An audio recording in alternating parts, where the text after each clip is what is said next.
আমি জানি ফাহমিদুল ইসলামের ঘটনাটা আপনাদের মন থেকে যাওয়ার কথা না, যাবেও না। যেটা হয়েছে সেটা খুবই অনাকাঙ্ক্ষিত একটি ঘটনা। তারপরও আসলে বাস্তবতা তো ভিন্ন। সবকিছু মেনে নিতে হয় এবং সামনের দিকে এগোতে হয়। তো যেহেতু 25 তারিখে ম্যাচ, আমাদের সবকিছু এই যে এতদিনের অপেক্ষা হামজা চৌধুরীকে কেন্দ্র করে অনেক আলোচনা, অনেক স্বপ্ন, সবকিছু কিন্তু এই 25 তারিখের ম্যাচকে কেন্দ্র করে যে আমরা কেমন করতে পারি, ভারতকে হারাতে চাই, এরকম একটি ব্যাপার।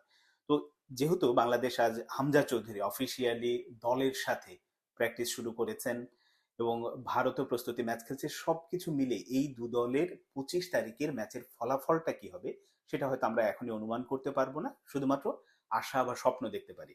কিন্তু ওই ম্যাচের ফলাফল আমরা ওই দিন ম্যাচ শেষেই জানবো। তার আগে একটু জেনে নেওয়া যেতে পারে যে এই ম্যাচের আগে দুই দল কোথায় এগিয়ে কোথায় পিছিয়ে বা কে, কোন দল কোন অবস্থায় আছে। আমি যদি শুরুতেই ভারত দিয়ে শুরু করি, যেহেতু ভারত আমাদের প্রতিপক্ষ। ভারতের সুবিধার দিক হচ্ছে ভারত ম্যাচটা খেলবে নিজেদের মাটিতে, শিলংয়ে, এটা তো সবারই জানা। নিজেদের মাটিতে খেললে বাড়তি একটা সুবিধা পাওয়া যায়, সেই সুবিধাটা ভারত কাজে লাগাতে চাইবে বা পাবে, এটা খুব স্বাভাবিক। এবং শিলংয়ে জাতীয় দলের, ভারত জাতীয় দলের এটাই প্রথম ম্যাচ, এর আগে তারা খেলেনি। কিন্তু এই মাঠে ভারত ঘরোয়া ফুটবলের, ভারত জাতীয় দলের ফুটবলাররা তো বিভিন্ন ক্লাবে খেলছে, তারা ঘরোয়া ফুটবলের ম্যাচ এখানে নিয়মিত খেলে, অর্থাৎ মাঠটার সাথে তারা পরিচিত। আবার যদি আমি পরিসংখ্যানের কথা বলি, সেখানেও কিন্তু বাংলাদেশের চেয়ে ভারত খানিকটা এগিয়ে আছে। ভারত বাংলাদেশের বিপক্ষে হেরেছে খুব কম, ড্র করেছে অনেক ম্যাচ, কিন্তু ওই যে হার, হারাতে না পারা বা অপোনেন্ট বাংলাদেশ আমাকে হারাতে পারে না, এই যে মানসিক শক্তি, বা আমরা বাংলাদেশের বিপক্ষে হারি না, এটা কিন্তু ভারতকে খানিকটা হলেও এগিয়ে রাখবে। এখন আসি, পিছিয়ে আছে তারা কোথায় কোথায়।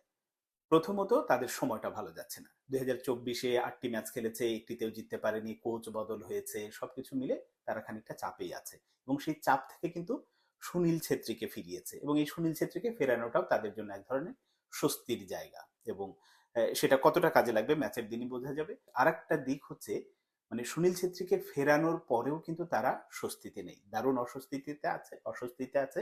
বিশেষ করে তাদের ফরওয়ার্ড লাইনের আরো দুজন একেবারে নির্ভরযোগ্য ফরওয়ার্ড যদি বলি, একটা হচ্ছে লালিয়ান জোয়ালা ছাংতে এবং মানবীর সিং, দুজনই ছিটকে গেছেন ইনজুরির কারণে। ফলে যেটা হয়েছে, একমাত্র সুনীল ছেত্রী ভরসার সঙ্গে ফারুক চৌধুরী আছে, সব মিলি মানে এই ফরওয়ার্ড লাইনকে বাংলাদেশের ডিফেন্স বলি বা রক্ষণ ভাগ বলি, তারা কিন্তু আটকে দেওয়ার মতো সামর্থ্য রাখে। বাংলাদেশের রক্ষণ ভাগের উপরে আমি ওই আস্থাটুকু রাখতে চাই, এবং আছে, তারা এর আগেও করে দেখিয়েছে। আমরা সল্ট লেকের ওই ম্যাচের কথা যদি বলি, এটা আছে। এটা হচ্ছে ভারতের অসুবিধার দিক। এবং তাদের তো ফর্মহীনতার কারণে মেইন গোলরক্ষক যে ছিলেন গুরপ্রীত সিং, সে তো আগেই, তাকে স্কোয়াডেই রাখা হয়নি। সবকিছু মিলে ভারত খানিকটা চাপের মধ্যে আছে। এখন বাংলাদেশের সুবিধার দিকগুলো কোনটা? বাংলাদেশের সবচেয়ে বড় সুবিধার দিক হচ্ছে আমাদের হামজা চৌধুরী দলের সাথে যোগ দিয়েছেন। হামজা চৌধুরী আসলে একটা টনিক হিসেবে কাজ করছে, শুধু ফুটবল নয়, এই ম্যাচের জন্য গোটা দলকে আলাদাভাবে উজ্জীবিত করবে বা করছে, এ নিয়ে কোনো সন্দেহ নেই। হ্যাঁ, ফুটবল আবার 11 জনের খেলা, হামজা চৌধুরী একা একা তো সবকিছু করবেন না। কিন্তু একজন হামজা চৌধুরীকে কেন্দ্র করে যে মানসিক শক্তিটা পাচ্ছে বা পেয়ে গেছে বাংলাদেশ, এটাই হচ্ছে বাংলাদেশের সবচেয়ে বড় শক্তি। আবার যদি আমি ট্যাকটিক্যাল বিষয়ে অত গভীরে না গিয়ে, হামজা জার্সি নাম্বার চেয়ে নিয়েছে 8।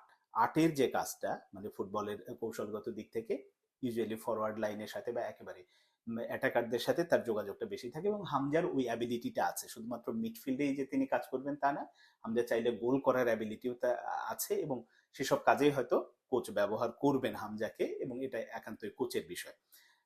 আরো একটা দিক হচ্ছে, আমি ফরওয়ার্ড লাইনে বাংলাদেশের নাম্বার 9 নিয়ে অনেক দিনের যে ক্রাইসিস চলছে, এবার কিন্তু একটা ছেলেকে নিয়ে আশাবাদী হওয়া যায়, এবং আশাবাদী হওয়ার মতো। তিনি লিগে খুবই ভালো পারফর্ম করেছেন, তিনি হচ্ছেন আলামিন। বাংলাদেশ পুলিশ এফসিতে খেলছিল, নিয়মিত গোল করে।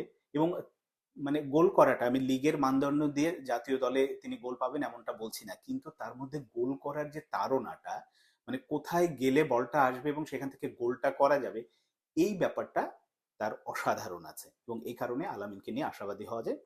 আর রাকিব তো অটোমেটিক চয়েস, আলাদা উইং আছে। সবকিছু মিলে বাংলাদেশের ফরওয়ার্ড মিডফিল্ড বা যাই বলি, আমি আশাবাদী এবারের দলটা নিয়ে। এখন অসুবিধার দিকটা কোথায়?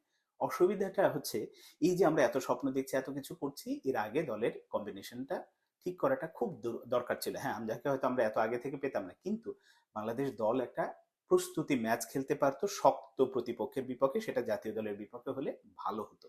সেটা কিন্তু হয়নি। সৌদি আরবে ক্যাম্প করেছে ঠিকই, কিন্তু কোনো প্রস্তুতি ম্যাচ খেলতে পারেনি, খেলা হয়নি, এবং এখন তো আর সম্ভবই না। অথচ আমরা যদি অন্য অপোনেন্ট গুলো, এবং ওই যে ভারতের আর একটা সুবিধার দিক, ভারত ওই মাঠেই মালদ্বীপের বিপক্ষে প্রস্তুতি ম্যাচ খেললো। অন্য অপোনেন্ট গুলো সিঙ্গাপুর, হংকং, তারাও কিন্তু এরকম সবগুলো দলের বিপক্ষেই, মানে জাতীয় দলের বিপক্ষে প্রস্তুতি ম্যাচ খেলছে। ফলে বাংলাদেশের ওই অসুবিধার জায়গা এখানে যে বাংলাদেশ আসলে স্বপ্ন অনেক দেখছে, কৌশল অনেক ঠিক করছে, কিন্তু সেই কৌশল বাস্তবায়নের জন্য যে একটা ম্যাচ খেলা দরকার সেটা হলো না। ওইটা একটা বড় ঘাটতি থেকে গেল। এবং যদি আপনি টানা 1 মাস সর্বোচ্চ ফ্যাসিলিটিস নিয়ে প্র্যাকটিস করেন, সেই 1 মাস প্র্যাকটিস করার চেয়ে একটা কম্পিটিটিভ ম্যাচ খেলাটা অনেক বেশি কাজে দেয়। ওই জায়গাতে বাংলাদেশ পিছিয়ে থাকলো। কিন্তু এই পিছিয়ে থাকার, আমি চাই বা আপনারা সবাই চান যে পিছিয়ে না, মানে এইটা আসলে রিকভার করে ফেলে সে হামজা চৌধুরীকে কেন্দ্র করে টোটাল দল উজ্জীবিত হয়ে ভারতের বিপক্ষে জয় পাক, সবকিছু মিলে যদি বাংলাদেশ শেষ পর্যন্ত ভারতের বিপক্ষে জিততে পারে, ওই যে আমি আগেই বলেছি যে হামজা চৌধুরীর অভিষেকটা যেমন রঙিন হবে, তেমনি ভারতের বিপক্ষে কিন্তু বাংলাদেশ 22 বছর পর, প্রায় 2 যুগ পরে ফুটবলে জয় পাবে। সেই প্রত্যাশায় আছি আমি, আপনি, সবাই।